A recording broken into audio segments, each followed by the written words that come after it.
নমস্কার বন্ধুরা, পশ্চিমবঙ্গের কৃষি ও মাছ চাষ চ্যানেলে আপনাদের স্বাগতম।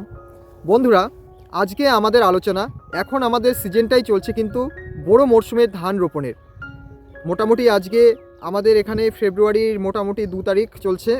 এখানে কিন্তু আমাদের কোচবিহার ডিস্ট্রিক্টে অনেকে ধান রোপণ করে ফেলেছেন, আবার মোটামুটি ধান রোপণ মোটামুটি এখন জোরদার কিন্তু ধান রোপণটা চলবে।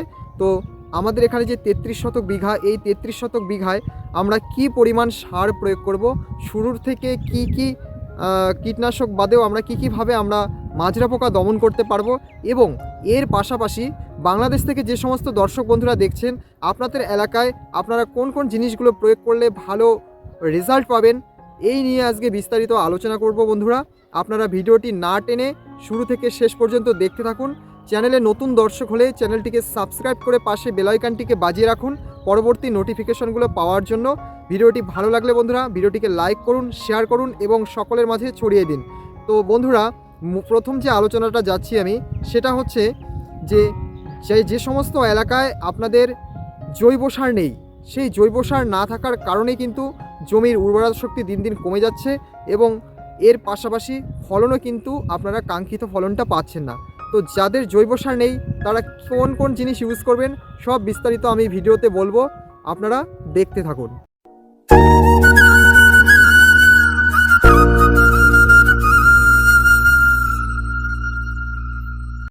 তো বন্ধুরা, সর্বপ্রথম আমরা চলে আসছি মূল সার প্রয়োগের বিস্তারিত বর্ণনায়। তো আমরা কাদা করার পর অনেকে কী করেন, জমিতে জল ঢুকিয়ে তারপর কিন্তু সারটা ছিটিয়ে দেয়। এবার চাষের সময় কিন্তু ঠিকঠাক মতো কিন্তু সারটা কিন্তু গভীরে অথবা সমানভাবে সব জায়গায় কিন্তু পড়ে না, খুব গভীরে চলে যায় অথবা উপরেই থেকে থাকে। তো এই কারণে আপনারা যেটা করবেন, আপনারা প্রথম যে চাষটা দিয়ে নেবেন, আগে কাদা করার সময় আপনারা সুন্দরভাবে চাষ দিয়ে নেওয়ার পর তারপর আপনারা কিন্তু সারটা ছিটিয়ে তার উপর কলা গাছ বা মই টেনে দেবেন। তো আপনারা শুরুতেই আমি বলছি, বাংলাদেশ থেকে যেসব দর্শক বন্ধুরা দেখছেন, আপনাদের ওখানে কিন্তু টিএসপি সারটা পাওয়া যায়। তো আপনারা টিএসপি সার বিঘা প্রতি 25 কেজি, 33 শতকের কথা বলছি, এবং এর সাথে ইউরিয়া 5 কেজি এবং তার সাথে পটাশ 5 কেজি, এটা হচ্ছে আমার রাসায়নিক সারের অনুপাত। আমাদের ভারতবর্ষ থেকে যেসব চাষি বন্ধুরা দেখছেন আপনারা সেম একই থাকবে, শুধু আপনাদের ওই বাংলাদেশের টিএসপির পরিবর্তে আমরা এসএসপিটা ব্যবহার করব এই অনুপাতে, এবং এর সাথে এটা রাসায়নিক অনুপাত, এবং এর সাথে আপনারা জৈব সার হিসেবে যদি কারোর গোবর থেকে থাকে তো তার কোনো বিকল্প নেই, আপনারা গোবরটা কিন্তু জমিতে ছিটিয়ে দেবেন। এবং গোবর যদি না থেকে থাকে তাহলে এর বিকল্প কতগুলো আমি বলছি। আপনাদের ওখানে সরিষা খোলটা আপনাদের খুঁজে নিতে হবে। সরিষা খোল বিঘা প্রতি 30 কিলো আপনারা কিন্তু কমপক্ষে প্রয়োগ করবেন। এবং এর সাথে আপনারা যেটা করবেন, সরিষার খোলের পাশাপাশি বাজারে প্রচলিত অনেক এখন জৈব সার পাওয়া যায়, সেই জৈব সার আপনারা কম করে হলেও 100 কেজি আপনারা জমিতে কিন্তু প্রয়োগ করবেন। জৈব সার এখন কিন্তু বিভিন্ন কোম্পানির খুব সুন্দর সুন্দর জৈব সার চলে এসছে বাজারে। এর পাশাপাশি যদি জৈব সারও না পান তাহলে কেঁচো সার যেটা রয়েছে সেটা আপনারা কিন্তু জমিতে সুন্দরভাবে ছিটিয়ে দেবেন আগে, তারপর রাসায়নিকটা দিয়ে কিন্তু জমিতে মই দেবেন। তো প্রথম অবস্থায় এবার অনেকে জিঙ্ক ব্যবহার করে, সেটা হচ্ছে ফসফেটের সঙ্গে মিক্স করে। আপনারা কখনোই ফসফেটের সঙ্গে জিঙ্ক একসাথে মিশিয়ে জমিতে প্রয়োগ করবেন না। জিঙ্কটা আপনারা বিঘাতে 2 কেজি দিন, কিন্তু আলাদাভাবে প্রয়োগ করুন পরে অথবা আগে। এবার বন্ধুরা, আমি যে সারটার কথা বলছি এটা কিন্তু আপনারা অবশ্যই জমিতে প্রয়োগ করুন, সেটা হচ্ছে ম্যাগনেসিয়াম এবং সালফার। ম্যাগনেসিয়াম 2 কেজি এবং সালফার 2 কেজি কিন্তু আপনারা প্রয়োগ করবেন। তবে আমাদের ভারতবর্ষে যে সমস্ত এখন সিঙ্গেল সুপার ফসফেট রয়েছে তার মধ্যে কিন্তু সালফার এবং ক্যালসিয়ামটা কিন্তু আলাদা করে অ্যাড করে দেওয়া থাকে। তাই আপনারা প্যাকেটের গায়ে দেখে নেবেন, যদি প্যাকেটের গায়ে লেখা থাকে যে সালফার এবং ক্যালসিয়াম আজ রয়েছে, তাহলে আপনাদের কিন্তু আলাদা করে আর প্রয়োগ করার দরকার হবে না। এবার যদি কেউ ডিএপি এবং পটাশ দিয়ে চাপানটা দেন, তাহলে আপনারা ডিএপিটা আপনারা বিঘা প্রতি 15 কেজি, এর সাথে 5 কেজি পটাশ, এবং ডিএপির মধ্যে আমি বলে রাখি 18% ইউরিয়া রয়েছে, তাই ইউরিয়া আর আলাদা করে প্রয়োগ করার দরকার নেই। এবং এর সাথে আপনারা সালফার 2 কেজি এবং ম্যাগনেসিয়ামটা আপনারা আবার 2 কেজি একসঙ্গে মিশিয়ে আপনারা জমিতে ছেটাবেন, এবং জিঙ্কটা আলাদা করে ছেটাবেন। এই হচ্ছে মূল সার। এবং যে সমস্ত এলাকায় আপনাদের জৈব সারও পাচ্ছেন না, তারা কিন্তু কি করবেন, আমাদের ভারতবর্ষে এবং বাংলাদেশে দু দেশেই বর্তমানে বিভিন্ন কোম্পানির ওএসডি কম্পোজারটা পাওয়া যায়। সেটাকে আপনারা গুড়ের সঙ্গে গুড় জলের সঙ্গে অন্তত 48 ঘন্টা রেখে দিন। রেখে দিয়ে পাতলা করে পরে কিন্তু পুরো জমিতে ছিটিয়ে দিন। আমি বলছি মোটামুটি 1 বিঘে জমির জন্য 33% জমির জন্য মিনিমাম 4 কিলো গুড় এবং আখের গুড় যেটা, এবং এর সাথে কিন্তু মোটামুটি 100 ml ওএসডি কম্পোস্ট দিয়ে দেবেন। এখন বাংলাদেশে ইসিজল নামে একটা জৈব তরল পাওয়া যায় জীবাণু, সেটাও কিন্তু আপনারা একসাথে অ্যাড করতে পারেন। এছাড়াও ভারত থেকে যেসব দর্শক বন্ধু দেখছেন, আমাদের এখানে কিন্তু ইফকো কোম্পানির কনসোর্টিয়া নামে পাওয়া যায় এনপিকে জীবাণু সার তরল। এটা কিন্তু গুড় জলের সঙ্গে আপনারা মিনিমাম 48 ঘন্টা রেখে তারপর জমিতে সুন্দরভাবে ছড়িয়ে দিন। তাহলেই কিন্তু আপনাদের জমিতে কিন্তু এই এনপিকে বা এনপিকের যে তরল জীবাণু সার সেটা কিন্তু আপনাদের জমিতে খুব সুন্দরভাবে প্রোটেক্ট করবে।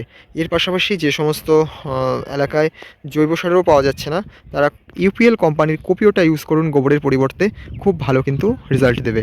মিনিমাম 1 বিঘাতে 3 কিলো, 1 বিঘাতে আপনারা 3 কিলো কপি ইউজ করুন, যাদের একদম গোবর নেই বা জৈব সার নেই, খুব ভালো কিন্তু এই কোপিওটা প্রোটেক্ট করবে।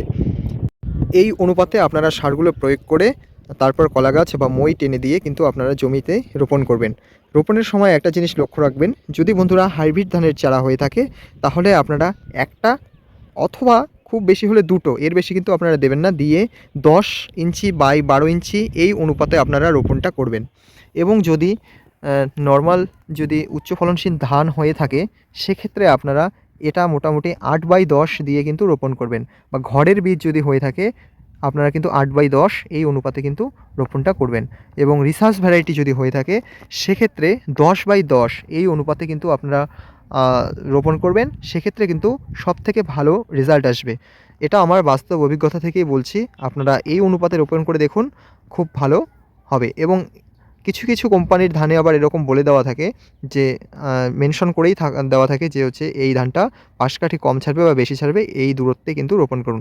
যেমন উদাহরণস্বরূপ বলতে পারি, এর আগে আমি যে পানের 24-30 ধানটা দেখিয়েছিলাম সেটা কিন্তু খুব ঘন রোপণ করতে হয়, একটা দিয়েই রোপণ করতে হয়, কিন্তু এর দূরত্বটা থাকে হচ্ছে 8/10। এটা হাইব্রিড হলেও 8/10 রোপণ করলে এর ফলনটা খুব ভালো পাওয়া যায়।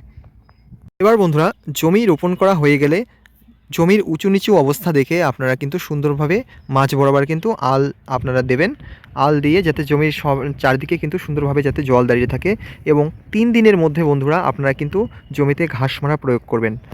পরবর্তী যাতে আপনাদের খুব বেশি পরিশ্রম না হয়, এবং বেশি ঘাস হলে কিন্তু পরে একটা লেবার চার্জ খুব বেশি পড়ে যায়, বা হার্বিসাইড বা ঘাস মারা দিতে অনেক পয়সা নষ্ট হয়ে যায়। তাই শুরু থেকে যদি আপনারা যদি দুটো গ্রুপের ঘাসমারা বা ওষুধ যদি একসাথে মিক্স করে দেন তাহলে কিন্তু সেক্ষেত্রে কিন্তু সবথেকে ভালো রেজাল্ট আসবে।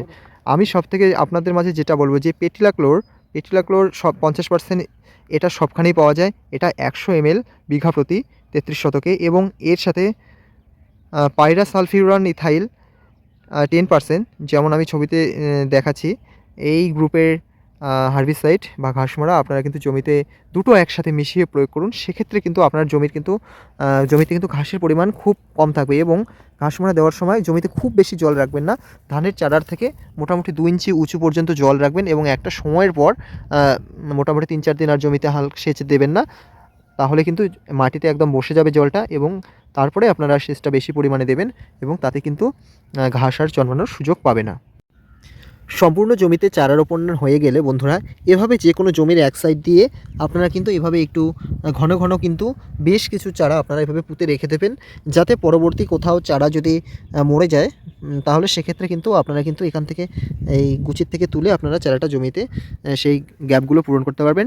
এবং 10 দিনের মধ্যে বন্ধুরা আপনারা চারাগুলো গ্যাপ যেগুলো রয়েছে সেগুলো কিন্তু পূরণ করে দেবেন। তো বন্ধুরা, এবার যে মাজরার প্রত্যেক বছরই আমাদের চাষের ক্ষেত্রে একটা খুব বড় ক্ষতি করে থাকে মাজরা পোকা। এই মাজরা পোকা দমনের ক্ষেত্রে কিন্তু আপনাদের শুরু থেকেই কিন্তু ব্যবস্থা গ্রহণ করতে হবে। খুব কম পয়সায় বন্ধুরা শুরু থেকে ব্যবস্থা গ্রহণ করুন, তাহলে কিন্তু মাজরা পোকার উৎপাতটা অনেক কমে যাবে। আমাদের মোটামুটি ধান রোপণ হওয়ার পর আপনারা জমিতে যেসব আমাদের বাঁশের কঞ্চি বা ঝিক যেগুলো বলে থাকি আমরা, অথবা কামি, এগুলো সুন্দরভাবে কিন্তু দুটো দুটো করে একসঙ্গে পেরেক দিয়ে আপনারা গেঁথে কিন্তু জমিতে দিতে পারেন, অথবা গাছের শুকনো ডালপালাও কিন্তু জমিতে পুঁতে দেবেন যাতে পাখি বসতে পারে বন্ধুরা। তাহলে পাখিটা বসলে কী হবে, আপনাদের জমিতে মাজরা পোকার যখন ডিম পাড়বে তার আগেই কিন্তু মাজরা পোকাকে কিন্তু এই পাখি বসলে কিন্তু খেয়ে ফেলবে। এবং এর পাশাপাশি অনেক জায়গায় দেখবেন যে ইঁদুরের উপদ্রব প্রচুর হয়। তো যে এলাকাগুলোতে ইঁদুরের উপদ্রব বেশি হচ্ছে সেখানেও আপনারা শক্তপোক্ত ডাল পুঁতে দেবেন। রাত্রিবেলা কিন্তু সেখানে কিন্তু প্যাঁচা বসে কিন্তু ইঁদুরকে কিন্তু ধ্বংস করে দেবে বা ইঁদুরকে মেরে ফেলবে। এভাবেও কিন্তু আমাদের কিন্তু আগের থেকে এই পোকামাকড়ের হাত থেকে কিন্তু রক্ষার একটা সুন্দর পরিকল্পনা বন্ধুরা আপনারা শুরু থেকেই করবেন, দেখবেন তাতে কিন্তু আপনাদের কিন্তু অনেক খরচ কীটনাশকে কমে যাবে।